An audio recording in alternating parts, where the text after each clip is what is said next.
Pour moi, ça a toujours été un plaisir que d'être lesbienne. On est lesbienne, Marina. I want to be a lesbian. Lesbian.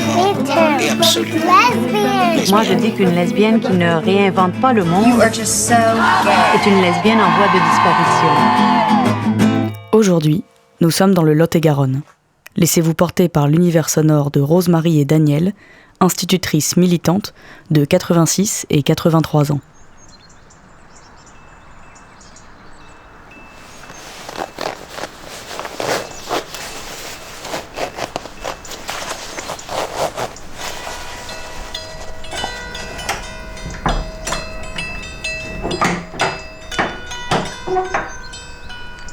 S'il y a quelque chose ici, il n'y a pas un objet ici qui n'est pas...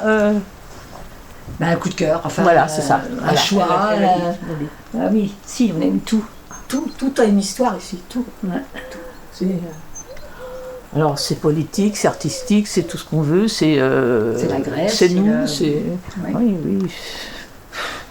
C'est les femmes, c'est le jardin, c'est... Enfin, oui. Les femmes et les associés. Les êtres. Hein. Si vous saviez, nous sommes des êtres. Ouais, des êtres.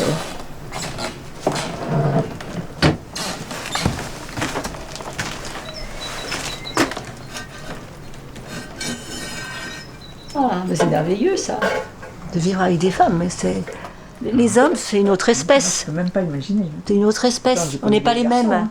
On n'est pas les mêmes. Je ne dis pas que l'un est mieux que l'autre, mais en fait, les femmes, d'abord, elles sont jolies dans l'ensemble. Elles sont même parfois ravissantes, attirantes, élégantes. Enfin, je sais pas, on peut trouver plein de termes. Pas toutes, quand même. Non, pas toutes, bien sûr. C'est comme les hommes, c'est pas tous des cons non plus. Bien sûr, pas tous, hein, on est d'accord. Mais je sais pas, il y a souvent il y a de la douceur, de l'affect, de l'émotion au ras des yeux, au sourire. C'est du charme. Les femmes, elles sont pas toutes, hein, je vais bien, mais beaucoup sont charmantes. Il y a des hommes charmants. Si, il y a des hommes charmants. Un peu, oui, il y en a quelques-uns, oui. Moi, c'est pas ça, c'est que... Attends, j'ai pas fini. Oui, je vous en prie. D'abord, moi, j'ai jamais imaginé vivre autrement. Oui, c'est ça. J'ai jamais imaginé vivre avec un homme. J'ai jamais imaginé ça, moi, de ma vie entière. Et les hommes, ma foi, ça m'est même pas venu à l'esprit. Je suis désolée de dire ça. Je les trouve, ils sont moches. Je suis désolée de dire ça. C'est vrai, quoi. Ils ont de la barbe. Alors, la seule chose pour laquelle j'ai de l'amitié, enfin pas de l'amitié, mais je me dis les pauvres, peut-être ils vont être soldats, peut-être ils vont faire la guerre. Alors ça, les pauvres, là, je les plains. Mais la barbe... Et la moustache, n'en parlons pas non plus. Alors moi, je peux même pas imaginer... Rosemarie, viens voir. Je t'attends pour la salle de bain quand même. Notre bijou. Je peux pas faire. Notre bijou. Là, on s'est lâché complètement.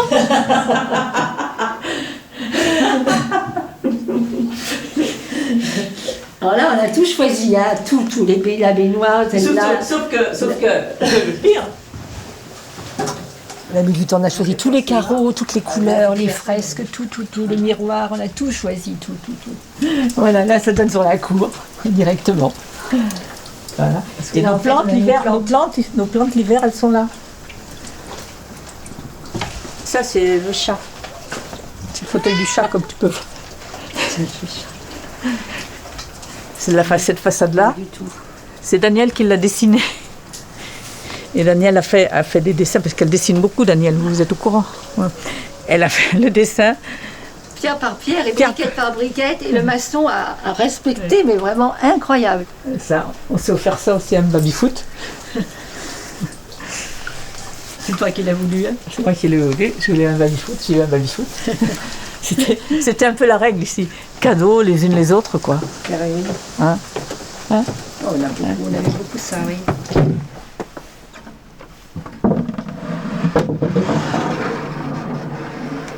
Alors ici, c'était notre première salle de bain ici. Enfin, salle de bain, c'est-à-dire un évier, de l'eau, pardon. Il n'y avait même pas d'eau chaude, hein, je crois bien. Vous voyez l'étagère verte en haut. Il y a une petite tasse au milieu avec des fleurs. Il y a un petit pot bleu. À côté, il y a une tasse. Eh ben, je l'ai volée. Ah. Et là, c'était tellement sale à côté qu'on ne pouvait pas ouvrir. À la fenêtre, là, on peut pas. Il y avait des nids de Loire jusqu'en haut de la fenêtre. La petite fenêtre qu'il y a là. Là, à côté. Ouais. Ah oui. Là, on a les oiseaux. On voit les oiseaux. Vas-y. Ouais. On n'entend pas. Hein?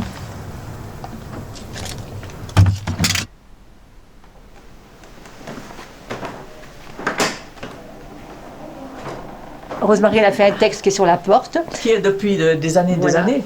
Le texte est sur la N'essuyez porte. pas vos pieds avant d'entrer. Alors, Et attends, en je fait, vous- bah oui, voilà. N'essuyez pas les pieds avant d'entrer. Poussez la porte du jardin, c'est ouvert, c'est courant d'air. Les feuilles mortes de vos chemins, les pluies de vos matins ne nous incommodent pas. Ni à nos oreilles, ni à nos semelles, la crotte des vaches ou des poussins. N'essuyez pas la poussière de votre main, ni la blessure des rêves sans lendemain.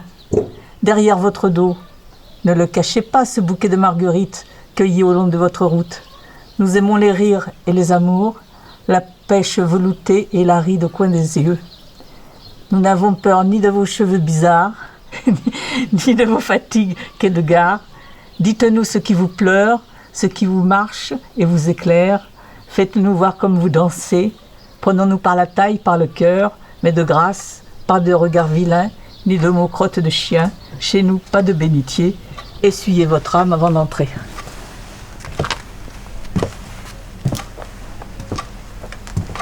Moi, j'ai attendu 68 pour être un peu motivée par la lutte, en fait. Ah bah, d'abord, il y a eu les grèves, il y a eu, puis le matin, on allait voir les pavés, les gens qui étaient blessés, quand même, il y avait beaucoup de gens blessés. Hein. Et puis après 68... J'étais avec Marie-Christine, t'étais pas avec moi. J'étais avec Marie-Christine, j'ai vécu 7 ans avec une Marie-Christine, copine. Ouais. je suis sous Sous ton balcon, comme Roméo, oh, Marie-Christine. Ah oui, parce que, voilà, en plus, moi, à 18 ans, si tu veux, je suis tombée amoureuse, moi, de Marie-Christine. Et ça a envahi toute ma vie. Je ne me suis pas occupée de politique, oui, c'était toute ma vie, où le monde extérieur, à la limite, n'existait pas tant que ça. Hein. Le travail, moi j'étais instite, elle était pionne, je bossais, j'allais à la fac, je faisais des garderies, on n'avait pas de sous, on dépensait plein d'argent en plus, on se faisait des cadeaux, je me souviens, ça a l'air con, mais un briquet Dupont, un briquet en argent, massif, je fumais pas mal, enfin voilà. Et la vie était remplie comme ça. Et puis, 7 ans, c'est long hein, quand même. Moi, je m'ennuyais tout le temps moi, dans mon travail. 3 ans, c'était grand maximum, mais après, merde, c'est toujours pareil, je ne veux pas faire ça. Comme je m'ennuyais tout le temps, donc je cherchais toujours à faire autre chose. Et donc, je me suis inscrite au concours d'inspection pour être inspectrice. On passe une année, et voilà qu'une dame un peu plus âgée que moi, 12 ans, en fait, la dame et moi, on est tombées amoureuses l'une de l'autre. Voilà. Elle était mariée, elle avait 3 filles. Donc, je suis allée vivre pendant 2 ans, à peu près, chez ce couple-là, en étant amoureuse d'une dame qui s'appelait Janine. Et ça a fait alors une explosion, là, je peux te dire. C'est 68, ça. Avec- 68, ça fait exploser toutes les structures. Mais j'ai pas pu envisager qu'elle se sépare de son mari, qui était gentil. Et puis petit à petit, les choses... Mais je savais que j'allais pas vivre toute ma vie avec Janine dans ce milieu-là. Voilà, je le savais. Et puis, après, j'ai rencontré Rosemarie. Nous nous sommes rencontrés, voilà. Ou fin 70 ou début 71. Tu venais dans les écoles pour... tu formais les jeunes. Voilà. Tu formais les jeunes instits. Alors, il y avait une école qui s'appelait Joliot-Curie. Et donc, moi, j'étais instite là. Alors je demande à mon inspectrice, elle me donne 3 noms d'instit. Mais elle me dit, elles voudront pas de toute façon, hein, parce que là, elles veulent pas recevoir d'élèves comme ça. Et donc elle me dit ça, elles voudront pas. Moi, rien que le fait de me dire elles veulent pas, je vais y aller. Ah, c'était comme ça. Et puis, on a discuté un peu. On a posé des conditions, on a dit oui. Donc je suis allée dans son école. Et alors, elle vient de ma classe. C'était une classe de maternelle de moyen, de 4 ans.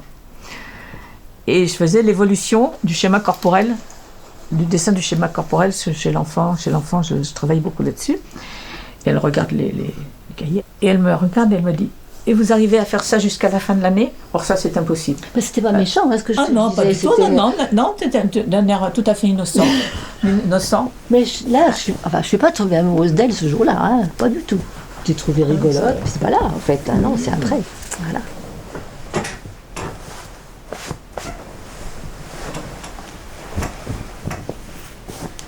C'est compliqué à ma vie. Hein.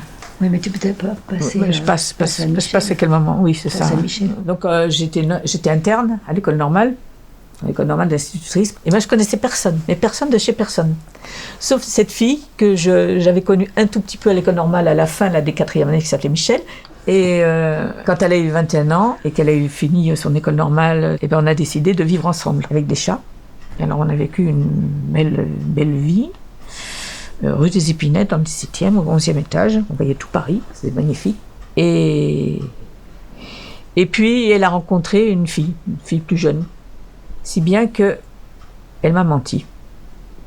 Mais vraiment menti, comme je roulé dans la farine. Enfin, quand j'arrivais là-bas à Odéon, ah tiens, c'est marrant, il y avait Catherine qui était de l'autre côté de la rue. C'est du joli, hein, franchement. Catherine, elle était jeune, elle avait 17-18 ans. Et on a vécu, comme on continue à vivre ensemble, elle voyait Catherine, et moi je me suis dit, eh ben le monde est vaste, allons-y, et j'ai fait des rencontres.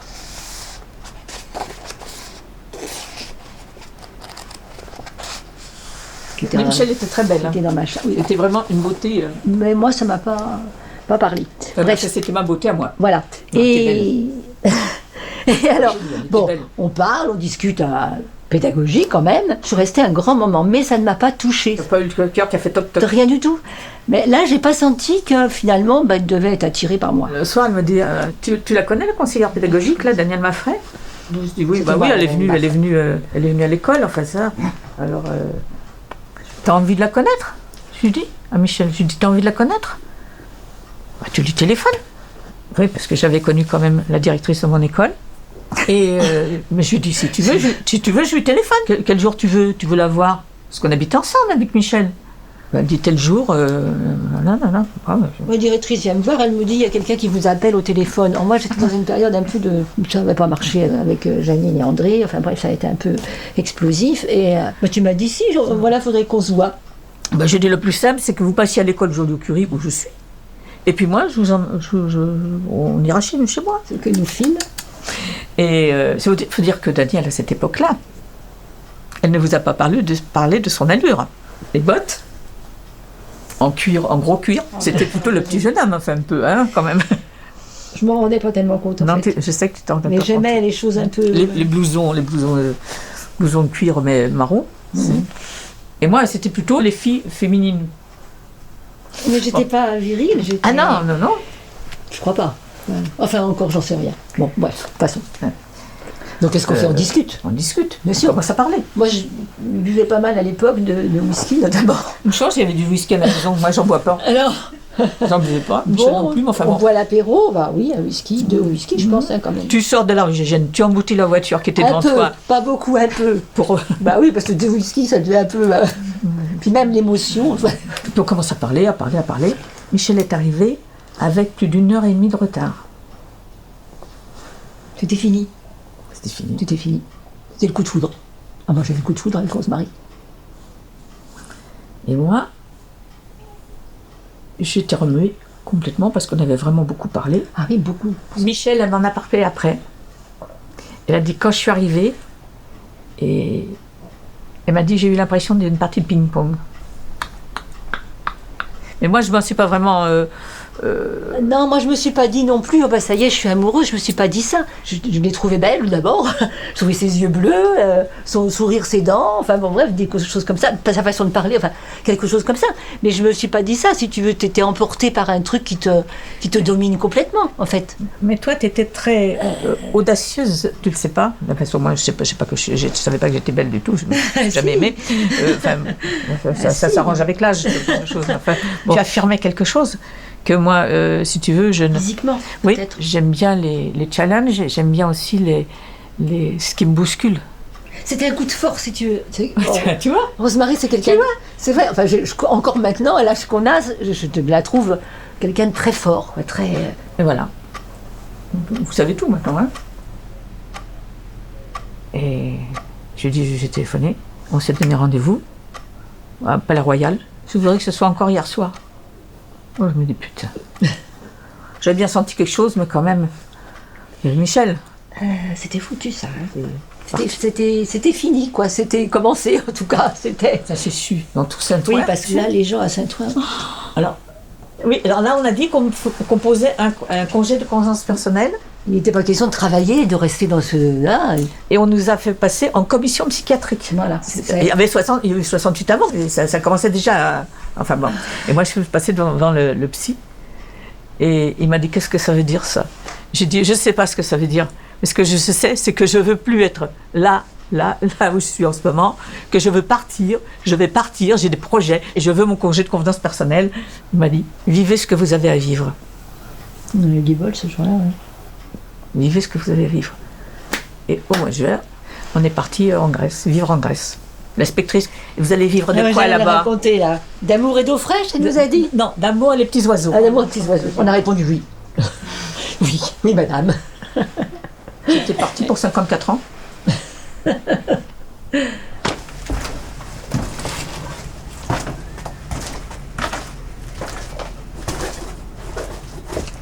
Parce que ça, prendre soin de l'autre. Oui. Daniel prend beaucoup soin de moi. Moi, je prends aussi beaucoup soin d'elle. Pas toujours sur le même registre. À 80 ans passés, on a des trucs. Par exemple, pense à prendre ton médoc, là, par exemple. Et on évite aussi, quand même, enfin, on essaie d'éviter. T'as pas mal, t'es sûr que.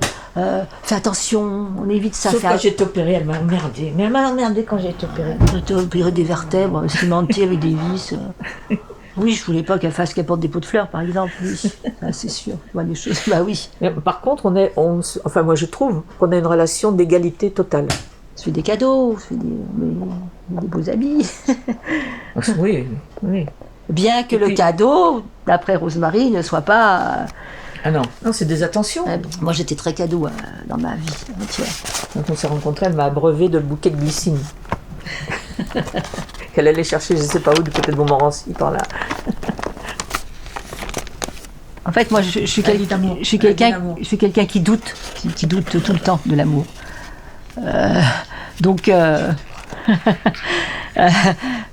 si quelqu'un, on va dire, ou quelqu'une, plutôt quelqu'une d'ailleurs, me prend d'un seul coup par l'épaule ou même m'offre une fleur, moi ça me suffit, je revis. Pour moi, c'est une façon de me faire battre le cœur et de vivre. Voilà. Ah, c'est un message, on dirait. Je commence seulement à 83 ans à me dire si, elle m'aime, elle m'aime.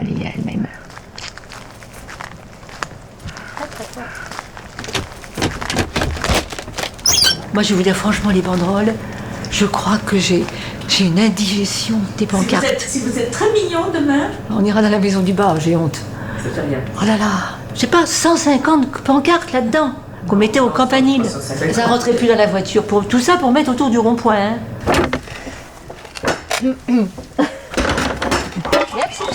Allez. Ça, c'est un tremble. Dès qu'il y a le moindre souffle d'air, il fait... Le tilleul, quand on est arrivé ici, il était haut comme le toit de là. On a vu les arbres grandir, tu te rends compte? Enfin, regarde. Alors, normalement, rien du tout. On n'a plus de lumière ici. Je crois qu'elle marche pas. Essaye. Non, on va pas tout vous les sortir, hein, parce que de toute façon... Celle-là, on l'a mise énormément, celle-là. Vive les désobéissances civiles et civiques. Il y a du rangement à faire. Députés racistes, intolérables. Leur yacht échouera. Ah bah c'est pour Naël, voilà ce qu'on avait mis. C'est un meurtre. Il y a un t-shirt là-haut dans le bureau. On était toutes les deux seulement. Hein. Ils se sont arrêtés, les flics, ils nous ont photographiés. Hein, tu te rappelles? Oui. Et ils nous ont demandé quoi? Ils nous ont dit, pourquoi? Pour dire ça, vous êtes juge pour le savoir si c'est un meurtre? Ah, ils étaient méchants ce jour-là. Un autre monde est possible. En fait, c'est le rond-point qui est dans cette pièce-là, quoi, on va dire. Mais ça donne pas vraiment l'idée d'arriver le matin à 7h30 sur le rond-point, de sortir toutes les pancartes dans la voiture, dans la petite Fiat, pour pouvoir les mettre autour du rond-point. C'est ça, avec des petits drapeaux, voilà. Le feu, oui. J'adore faire le feu. Et comme on faisait un feu au rond-point, comme toujours, ou aussi pour le barbecue, je m'étais mise en train de faire... Il me prend toutes les branches du feu. Je dis, putain, il m'en rapporte d'autres et il me dit, vaut mieux que tu mettes celle-là. Je te jure, je l'ai pris par l'épaule. Et alors, il n'a pas compris, si tu veux, donc il a tiré fort, mais moi j'ai tiré très fort aussi, et finalement, il a lâché quand même le morceau de bois. Non, mais avec le feu, on aime. Ah, mais impossible pour les femmes de faire du feu. Il y avait quand même une ambiance, si tu veux, chez les Gilets jaunes au début, Voilà. où c'était très masculin quand même. Hein. Les filles, les femmes, elles mouftaient pas. Les réunions. Alors les réunions, de toute façon, les Gilets jaunes, Les égaux, les hommes, debout. Parce que les Gilets jaunes n'étaient pas tous forcément. Les réunions, oui. C'était des gens des gens qui souffraient, Oui.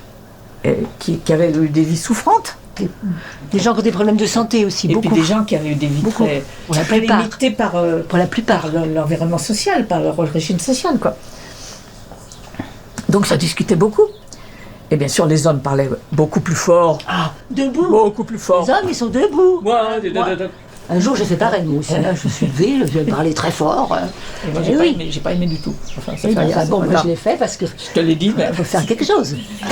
Mais alors, ce qui revenait comme argument, mes couilles sur la table. Voilà, l'a dit. Moi, après, je disais, mes ovaires sur la table. Ah oui. À force. À force, oui. À force. À force. Ben, un jour, quand je savais que c'était pas assez, les ovaires, j'ai dit, mes règles sur la table. J'étais déjà ménopausée. Hein. C'est pas des ennemis. Ces mecs qui disaient ça, c'était pas des ennemis. C'est pas c'est pas Bardella, hein.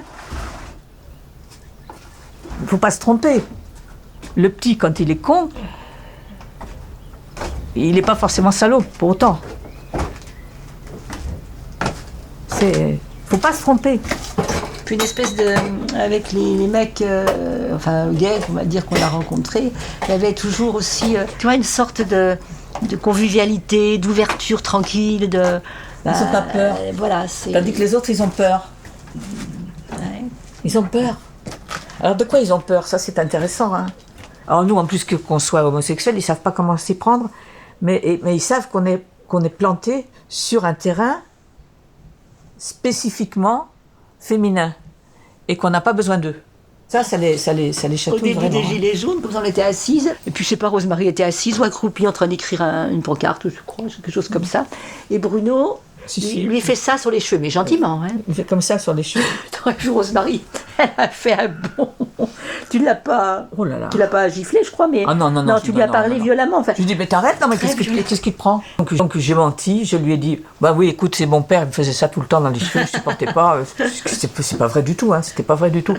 Pour essayer qu'ils se sentent pas trop en difficulté, Ouais. mais en fait, c'était pas ça du tout, c'est que, est-ce que moi, j'irais vraiment tirer la barbe ou faire comme oui, ça, c'est comme ça? Nous, on ira. Non, tu je vois crois un mec pas. accroupi, tu vas pas, toi, en tant que femme, lui caresser les cheveux. Voilà, La barbe. tu te permets pas de ce genre de choses. Eux, ils se permettent ça. Le monde ne nous appartient pas. Parce que je sais pas, bon, si on parle librement là. Quand mon père me portait dans les bras dans un train, il disait aux hommes, ne la regardez pas, parce qu'elle va se mettre à pleurer. Donc, voilà, ça pose des petites questions quand même. Voilà, et moi, j'ai toujours peur des hommes. Or, ils m'ont jamais fait de mal. Même mon père. Mais par exemple, derrière moi, je peux pas supporter qu'il y ait un homme derrière moi. Si c'est une femme qui est derrière moi, j'ai pas peur. Jamais. Mais les hommes, j'ai toujours une réserve. Quelle femme passe à côté de ça? Toute notre vie, fait attention à tout. Hein. Donc forcément. Et vous aussi? Oui. Bah oui. Vous aussi? Bah, On pourrait espérer, si tu veux, oui. que ça y est, ça soit tombé un Non, peu ça. non, Et putain, non, c'est... Ils font peur. Moi, ça, par exemple, moi, ça me déchire, hein, ça me déchire. Vraiment, mais c'est le fond de ma souffrance et de ma colère. La chose la plus essentielle, quel que soit ton âge, je dirais de 0 ans, de 0 ans, tu vas être une possible proie. Ah ouais. Et ça, c'est insupportable. Je peux pas supporter cette idée, je peux pas. Et il ne faut pas croire que ça s'arrange avec l'âge. Ça ne s'arrange pas du tout avec l'âge. Ni la souffrance, ni la colère. La révolte, quoi. Ça ne s'arrange pas. Mes sœurs, ce qu'il faut faire dire, oui, mais c'est mon frère, et je l'aime quand même. Oui, mais c'est mon père, et je l'aime quand même. Ah oui, Ça, je ne peux pas supporter. Ah oui. Ça, je ne peux pas supporter. Je vous jure, ce que mon père a fait, qui n'était pas à moi, c'est pas à moi qu'il l'a fait. Si j'avais pu le tuer, il était déjà mort quand je l'ai su. Jamais. J'aurais pu le tuer. Pour rétablir une sorte de justice. Pour ça, je vous ai dit que c'était un sale con. Il a fait ça à quelqu'un, à une petite fille. Mais si j'avais pu le tuer quand je l'ai su. Quand j'ai su, la petite fille en question, elle avait presque 70 ans. Elle l'a porté toute sa vie, ça. Moi, je ne l'ai su que à ce moment-là.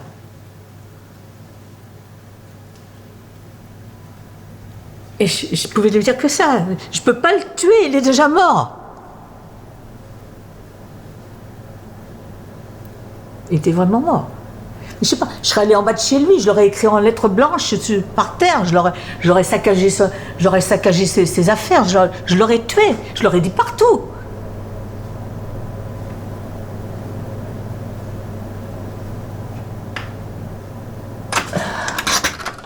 Qui nous aime nous suit. Bon. Suivez le guide, suivez le guide. Aucune lumière. Alors. Voilà le grenier. Le premier grenier. On se demande parfois comment on a fait pour monter toutes ces armoires, parce que c'est nous qui les avons montées. Des fois, on se dit, mais comment on a fait? Imagine un peu. Très ancien, ça. Ça, c'est très neuf. Ça vient de la mer, c'est une vraie boule de pêcheur. La terre, parce qu'on ne peut pas se passer de la terre quand même. Ça, c'est un ferresse. Ça, c'est un petit cendrier. Ah tiens, je vous montre quand même tant que vous êtes là quand même, parce que mon dernier dessin quand même, récent. Voilà, je vous montre. Voilà, ce jour-là, en moins de 9 mois, au moins 546 personnes ont été tuées par des soldats ou des colons israéliens, dont plus de 120 enfants. J'ai fait ça le 23 juin 2024. Et donc, à ce moment-là, il y avait 375 000 morts. Et je mets combien, et derrière, on peut mettre le nombre, à chaque fois, à chaque jour, le nombre de morts maintenant. Bon, c'est un peu terrible, mais c'est comme ça. On y va. D'un côté, les orangers, de l'autre côté, C'est au châle que je peux. tout est desséché. Voilà. Et la pastèque, le symbole de la Palestine. Voilà, ça c'est mon dernier dessin.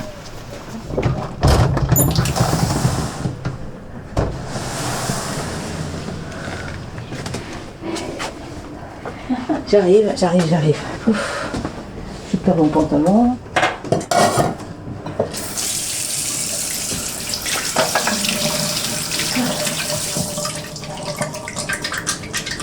Puis là, il commence à pleuvoir, sérieux encore. Pas grand-chose d'intéressant à dire, hein.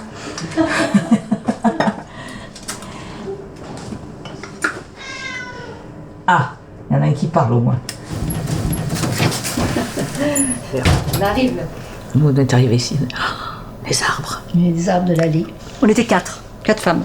Et il y avait Michel. Oui, qui avait retrouvé sa Catherine, Voilà. Et Catherine, qui habitait dans mon appartement. espèce de communiste. Tu veux C'est partager tout. Rosemary, elle partage tout. Tout. Hein, voilà. Je peux pas. Bon, mais c'était bien quand même. Et donc, quand même, là, on s'est trouvées toutes les 4. Quoi. Bah, et si on cherchait quelque chose à la campagne, toutes les 4. Moi, j'aimais beaucoup la campagne. Hein. Donc ici, ça nous a plu tout de suite. C'était ancien, c'était une vraie ferme. Les photos, elles sont à côté. Oui. Là, sur le tapis. Ça, je Oui, ça y est. Ah bon, tiens. Quand on est arrivé chez les notaires, 4 nanas qui venaient acheter une propriété de 20 hectares, on nous regardait un peu comme ça. Il y a donc une maison là, et puis cette maison là. Et alors, comme on aimait bien le jeu quand même, il fallait choisir une maison. Donc on a pris les petits papiers, on a mis la maison qu'on préférait. Il faut être malade pour avoir fait ça. Michel et Catherine ont choisi cette maison-là, et Rosemarie et moi avons choisi cette maison-là. Voilà, sur un petit papier comme ça, au hasard. Sans s'en parler, hein. Sans s'en parler. On n'a pas très... Bon, Vidou, on pourrait dire que c'est notre... Notre bébé. Ouais, c'est ça, c'est notre... C'est ce que tu veux. On est Notre île, notre bébé. On l'admire, on le chouchoute. On le prend le matin, on le regarde. Alors, comme je te dis, on a vécu 10 ans sans toilette. Toilette au fond du jardin. Tu touchais le mur, là tu prenais du jus. Et là je reçois un coup de téléphone. C'était le garagiste qui disait: bon, votre tracteur, je crois que ça va. Mais votre charrue, vous la voulez en combien de pouces? C'était plus que l'anglais là. On connaissait rien à rien, tu vois. Rien à rien. Les voisins là nous ont appris à semer le blé. Nous, le problème, c'est qu'on n'avait plus d'argent du tout. On n'avait pas d'argent, on n'avait pas de rentrée d'argent, on n'avait pas de boulot. Ça s'est passé comme ça. Donc on est arrivé le 7/7/77 ici. Le 8 au matin, on partait. On est allé chercher, parce que c'était beaucoup moins cher, des oies de réforme dans les Landes. Et le lendemain, on s'est dit, c'est pas grave, on va les emmener dans un champ là-haut. Elles vont avoir de l'herbe, alors que ces bêtes-là, elles étaient sur des grilles. Des caillebotis à 1 mètre du sol. Elles ne voyaient jamais le sol. Elles vont être là-haut, elles vont être charmantes, elles vont être contentes, on leur donne la liberté, en fait. Tu vois, tout ce qu'on peut se fabriquer quand on vient de la ville et qu'on ne sait rien. elles n'ont pas mangé ni bu pendant 8 jours. Elles tournaient en rond sans arrêt sur la même surface On a vraiment pensé qu'elles avaient là-bas. Ah, mais là, on donne trop de détails. Ouais. On peut y passer 2 jours là, à raconter ça. On a eu des vies séparées finalement.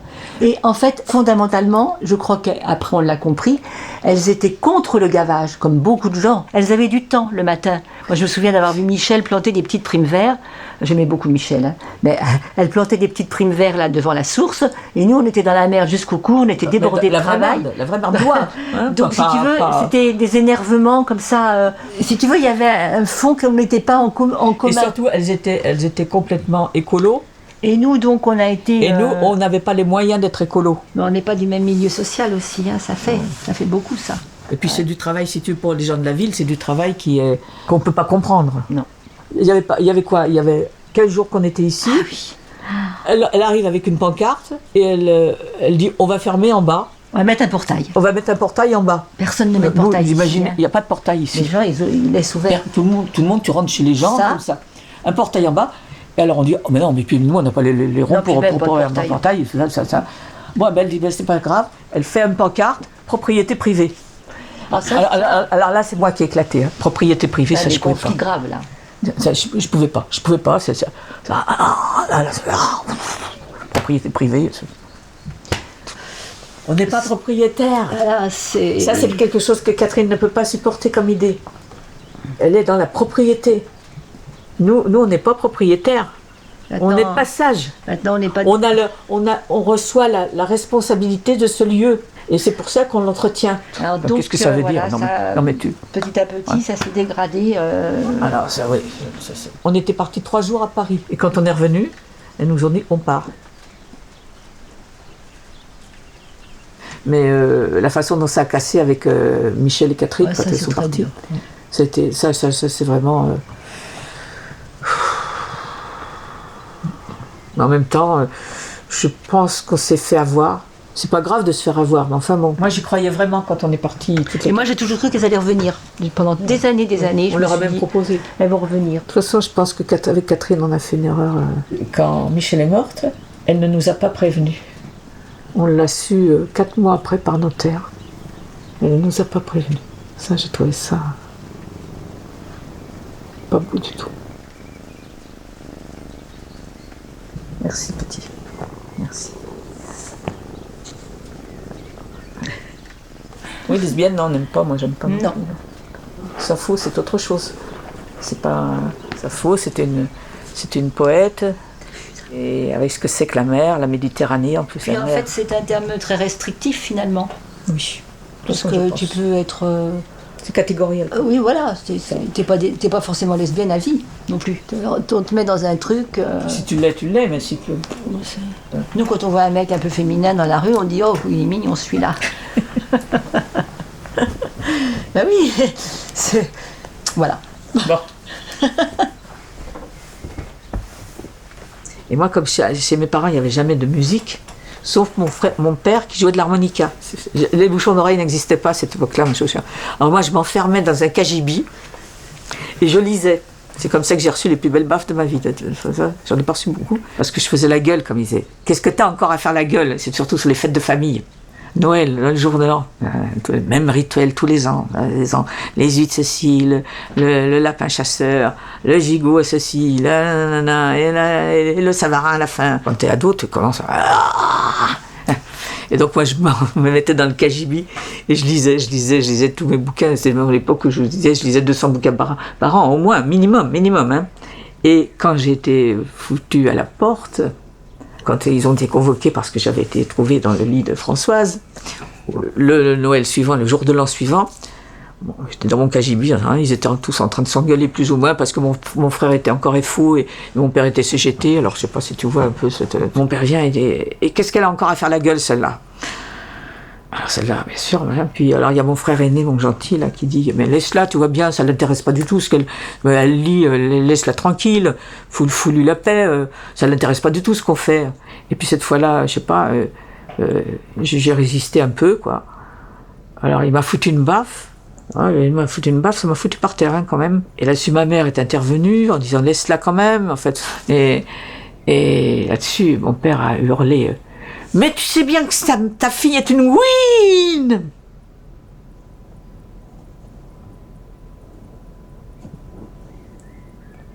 C'est la première fois que j'entendais ce mot-là. Comme j'écris, il n'était pas dans le dictionnaire. Sur un ton, je peux pas vous dire, il est passé dans des aigus, je peux même pas le faire comme il l'a fait. Avec un i.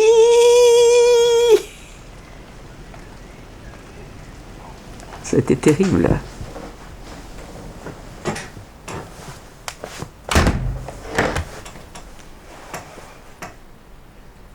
Même si un jour, ça a été très court dans ma vie de penser, je m'étais dit, si j'ai un enfant un jour, d'abord ça sera certainement une fille et je l'appellerai Pierre.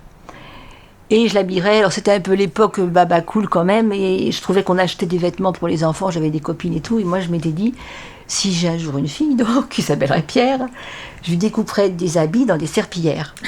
Et je les coudrais sur le côté, et après, voilà, j'achèterai jamais d'habits et jamais de chaussures. Mais ça a été court dans ma vie, hein, ça a été vraiment très très court. Ah oui, nous on est anti-famille, alors ni famille, tout craint. Ni couple marié, ni rien de tout ça. Craint. On peut pas. Par contre, on trouve des familles, il y a des gens qui sont très bien en famille, qui sont gentils, on n'a rien contre ceux qui veulent vivre ça. Mais en fait, on a choisi de ne pas avoir d'enfants, c'est un choix. T'as des enfants, t'as des petits-enfants. Avant, je répondais, je sais pas quoi d'ailleurs. Maintenant, je réponds non, et c'est un choix. J'ajoute toujours, et c'est un choix. Toujours, tu dis ça. Toujours. C'est un choix. Comme ça coupe, si tu veux. Mais il faut repenser ça dans 20 ans en arrière. Oui, c'est ça. C'était déjà costaud de dire ça. Hein. Et c'est un choix. Ouais. Pour une femme, ne pas vouloir d'enfant.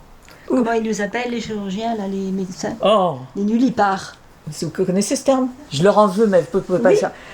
Ils vous remplissaient le... Mais il n'y a pas longtemps encore. Il n'y a pas encore longtemps, quand j'étais opérée du dos. Il n'y a pas si longtemps. Je regarde mon truc d'anesthésiste, c'est l'anesthésiste avant, c'est ça, et je vois nullipare. C'est pas possible. Ça existe encore dans leur tête, ce genre de truc. Nullipare. Qui n'a pas eu d'enfant, Oui, que tu es incapable, mais que tu n'as pas fait d'enfant. Oui. C'est pas non plus très joli comme terme. Hein.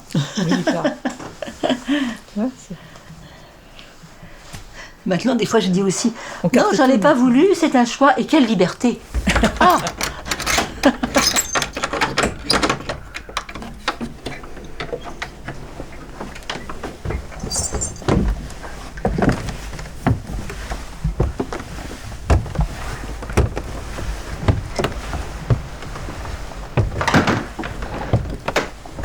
Voilà la fringuette. Ah bah oui, ça manquait quand même à votre culture.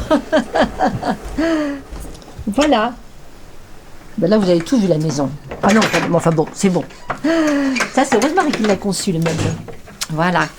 Et ben, la fringuette, c'est nos vêtements de plusieurs années, comme vous pouvez voir. Voilà, et là, il y a les vêtements de Sylvaine. Ne vous y fiez pas, nous sommes 3.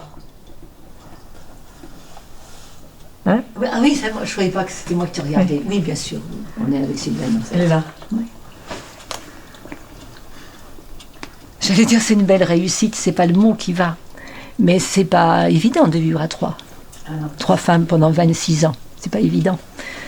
On avait vécu, nous, 10 ans ensemble, toutes les deux seulement.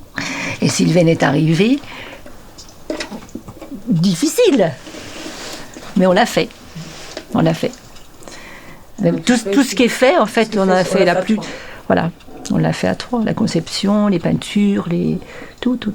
On avait 3 jardins, 3 potagers. Là, il y a nous 3. Avant, il y avait nous 4. Enfin, bref. Là, c'est nous sur la photo. Enfin, c'est nous.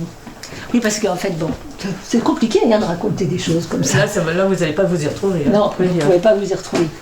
Bah si, bon, en 1981, on peut dire juste ça. On est arrivé en 77. Voilà, et en 1981, Sylvaine, on va dire. Sylvaine est arrivée. Oui. Voilà. Donc après, on était 3. À partir de là, il y a eu des paillettes dans la maison. Oui, partout. beaucoup. Et il y en a eu partout. Oui. C'était... Approche-toi, si tu veux bien. Voilà. Oh. Voilà, tous les objets sont comme ça. On pourra regarder les choses de plus près parce qu'il y a tellement de choses à voir. On a quand même montré que on peut être capable de faire des choses comme ça à 3 dans une vie intime, une vie de la beauté, je pense. En fait, c'est ça. Oui, à 3, on a créé de la beauté.